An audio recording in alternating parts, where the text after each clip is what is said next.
டேய், நானும் உன்னை பார்த்துட்டு தாண்டா இருக்கிறேன். நீ பஞ்சாயத்தில் பேசிகிட்டு இருக்கிற வார்த்தை சரியில்லடா. இந்த எலும்பு இல்லாத நாக்கு எப்படி வேணாலும் பேசுங்கிறத உனக்கு தெரியாதா? டேய், செத்து போனா வீடு வாசல் காரு பங்களான்னு எல்லாம் தலையில் தூக்கி வச்சுட்டாடா நம்ம போகிறோம்? இல்லைடா, ஒரு மனுஷனுக்கு தேவை அவன் மான மரியாதையை. அந்த மான மரியாதையை காப்பாற்றிட்டு போகிறவன் தான்டா மனுஷன். ஆனால் அதெல்லாம் இந்த பஞ்சாயத்தில் நாங்கள் எதிர்பார்க்க முடியாதுடா.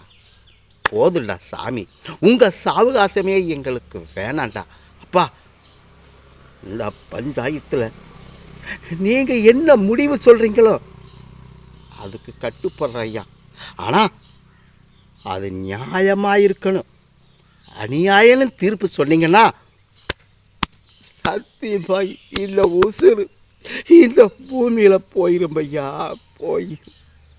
நியாயமான தீர்ப்பு சொல்லுங்க ஐயா, நியாயமான தீர்ப்பை சொல்லுங்க ஐயா, சொல்லுங்க. அது போதும் ஐயா எனக்கு.